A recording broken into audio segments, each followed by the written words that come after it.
Hello दोस्तों, हमारे YouTube channel से S121 स्टडी पॉइंट में आपका स्वागत है। मैं जितेंद्र कुमार और आज के इस वीडियो में डिस्कशन करने वाला हूं लुसेंट बुक से जीके जीएस, जो कि चैप्टर फर्स्ट है, इतिहास। तो आज इस बुक से डेली 2 पेज डिस्कशन करूंगा।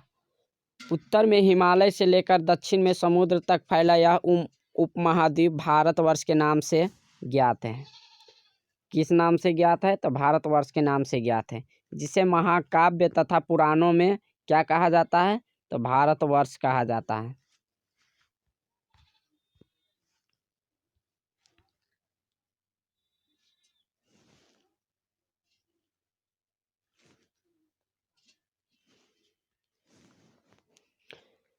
अर्थात भारत की संतान कहा गया है। भारत एक प्राचीन कबीले का नाम था। भारत एक प्राचीन कबीले का नाम था। प्राचीन भारतीय अपने देश को जम्बू द्वीप अर्थात जम्बू मीन्स जामुन, वृक्षों का द्वीप कहते थे। प्राचीन ईरानी इसे सिंधु नदी के नाम से जोड़ते थे, जिसे वे सिंधु न कहकर हिंदू कहते थे।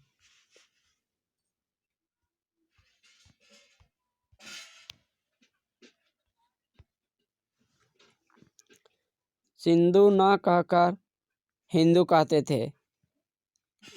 यही नाम फिर पूरे पश्चिम में फैल गया और पूरे देश को इसी एक नदी के नाम से जाना जाने लगा। यूनानी इसे इंदे और अरब इसे हिंद कहते थे। मध्यकाल में इस देश को हिंदुस्तान कहा जाने लगा। यह शब्द भी फारसी शब्द हिंदू से बना है। यूनानी भाषा के इंदे के आधार पर अंग्रेज इसे इंडिया कहने लगे। पारा बदले विंध्य की पर्वत श्रृंखला देश को उत्तर और दक्षिण 2 भागों में बांटती है।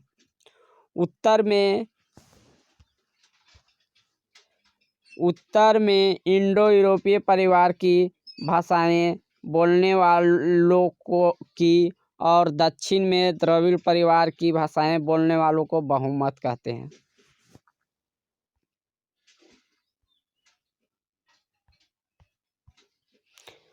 नोट: भारत की जनसंख्या का निर्माण जिन प्रमुख नस्लों के लोगों के मिश्रण से हुआ है वे इस प्रकार है: प्रोटो ऑस्ट्रेलॉइड, पैलियो मेडिटेरेनियन,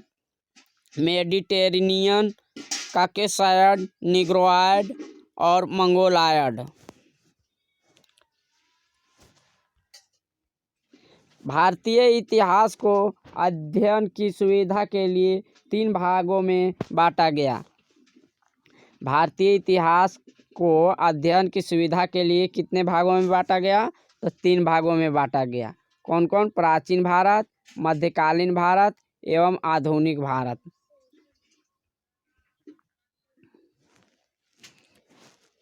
सबसे पहले इतिहास को 3 भागों में बांटने का श्रेय जर्मन इतिहासकार क्रिस्टोफ सेलियरस को है।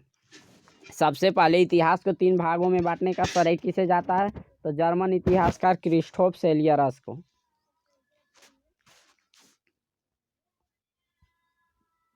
चलते हैं प्राचीन भारत। प्राचीन भारतीय इतिहास के स्रोत। प्राचीन भारतीय इतिहास के विषय में जानकारी मुख्यतः 4 स्रोतों से प्राप्त होती है। पहला धर्म ग्रंथ से, दूसरा ऐतिहासिक ग्रंथ से, तीसरा विदेशियों का विवरण से और चौथा पुरातत्व संबंधी साक्ष्य से। धर्म ग्रंथ एवं ऐतिहासिक ग्रंथ से मिलने वाले महत्वपूर्ण जानकारी। भारत का सर्वप्राचीन धर्म ग्रंथ वेद है। भारत का सर्वप्राचीन धर्म ग्रंथ वेद है, जिसके संकलनकर्ता महर्षि कृष्ण द्वैपायन वेद व्यास को माना जाता है। वेद वसुधैव कुटुंबकम का उपदेश देता है। भारतीय परंपरा वेदों को नित्य तथा अपौरुषेय मानती है। वेद 4 है। वेद कितने हैं? वेद 4 है। कौन कौन? ऋग्वेद, यजुर्वेद, सामवेद एवं अथर्ववेद। इन 4 वेदों को क्या कहा जाता है? तो इन 4 वेदों को संहिता कहा जाता है। ऋग्वेद, ऋचाओं के कर्मबद्ध ज्ञान के संग्रह को ऋग्वेद कहा जाता है। ऋग्वेद किसे कहा जाता है? तो ऋचाओं के कर्मबद्ध ज्ञान के संग्रह को ऋग्वेद कहा जाता है। इसमें 10 मंडल, कितने? 10 मंडल, 1028 सूक्त एवं 10,462 ऋचाएँ हैं। इस वेद के ऋचाओं के पढ़ने वाले ऋषि को क्या कहा जाता है? तो होत्री कहा जाता है। क्या कहा जाता है? होत्री कहा जाता है। इस वेद के आर्य के राजनीतिक प्रणाली, इतिहास एवं ईश्वर की महिमा के बारे में जानकारी मिलती है। विश्वामित्र द्वारा रचित ऋग्वेद के 3 मंडल में सूर्य देवता सावित्री को समर्पित प्रसिद्ध गायत्री मंत्र है। विश्वामित्र द्वारा रचित ऋग्वेद के 3 मंडल में किस देवता को समर्पित है? तो गायत्री मंत्र को, सूर्य देवता को समर्पित है। इसके 9वें मंडल में किस देवता का उल्लेख है? तो इसके 9वें मंडल में सोम देवता का उल्लेख है। ऋग्वेद के 9वें मंडल में किस देवता का उल्लेख है? तो सोम देवता का उल्लेख है। ऋग्वेद में 8वें मंडल की हस्तलिखित ऋचाओं को क्या कहा जाता है? तो खील कहा जाता है। चतुस्वर्ण समाज की कल्पना का आदि स्रोत ऋग्वेद के 10वें मंडल में वर्णित पुरुष सूक्त है, जिसके अनुसार 4 वर्ण ब्राह्मण, क्षत्रिय, वैश्य तथा शूद्र है। आदि पुरुष ब्रह्मा के क्रमशः मुख, भुजाओं, जंघाओं और चरणों से उत्पन्न हुए।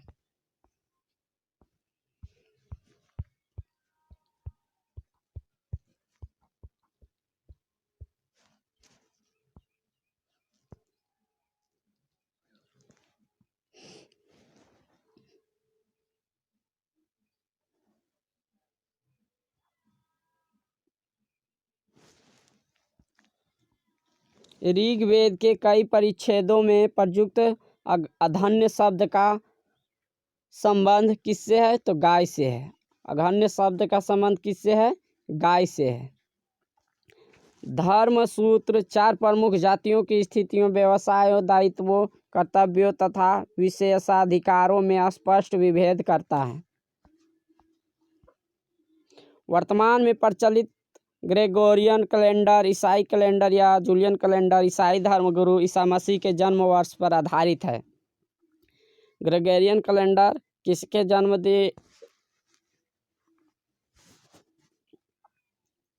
जन्म दिवस पर आधारित है? तो ईसा मसीह के जन्म वर्ष पर आधारित है। ईसा मसीह के जन्म के पहले के समय को ईसा पूर्व कहा जाता है।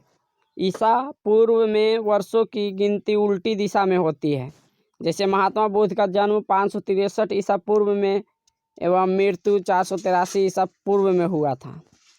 यानी ईसा मसीह के जन्म के 563 वर्ष पूर्व महात्मा बुद्ध का जन्म एवं 483 वर्ष पूर्व मृत्यु हुई।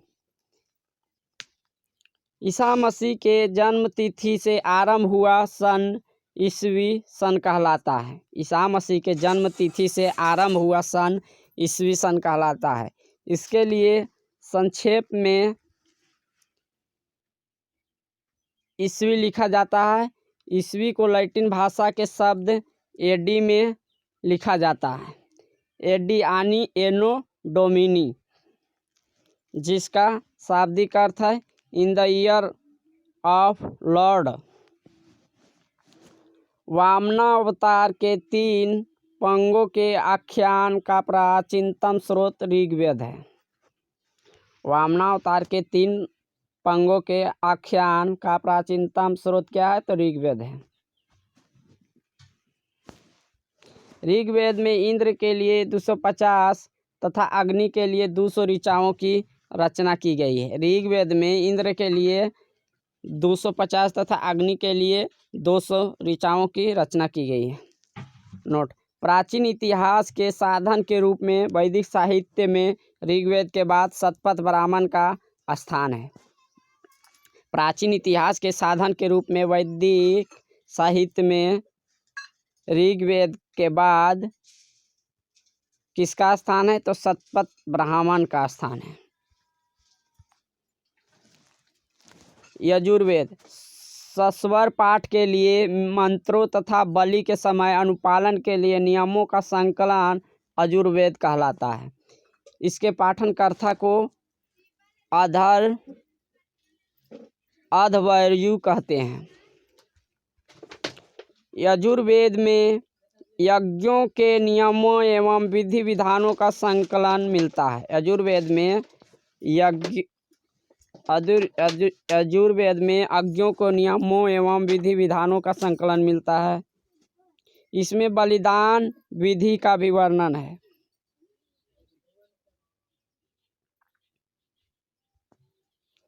यह एक ऐसा वेद है जो गद्य एवं पद्य दोनों में है। गद्य एवं पद वाला वेद यजुर्वेद।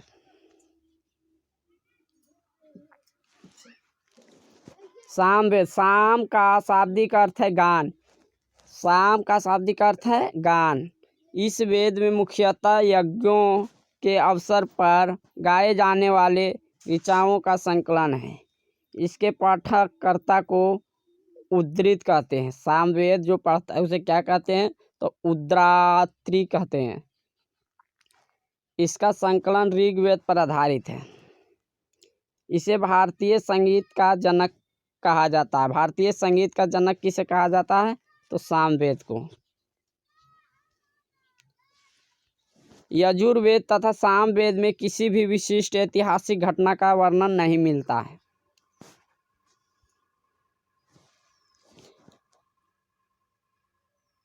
अथर्वा ऋषि द्वारा रचित इस वेद में कुल 731 मंत्र तथा लगभग 6000 पद्य हैं। इसके कुछ मंत्र ऋग्वैदिक मंत्रों से भी प्राचीनतर है। अथर्ववेद कन्याओं के जन्म की निंदा करता है।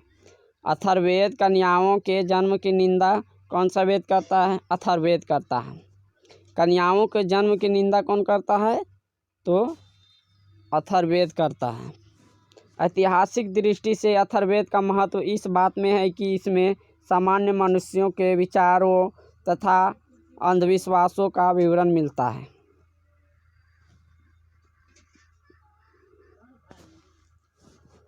विष्णु पुराण किस वंश से संबंधित है? तो मौर्य वंश से संबंधित है। मत्स्य पुराण किस वंश से संबंधित है? तो आंध्र सातवाहन वंश से संबंधित है। वायु पुराण किस वंश से संबंधित है? तो गुप्त वंश से संबंधित है।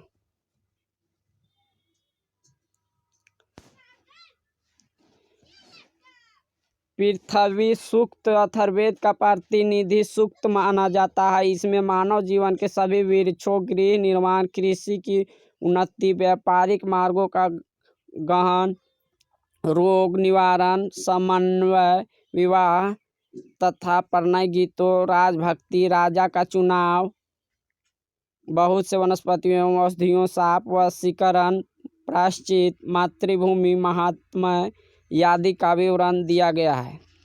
किस वेद में दिया गया है?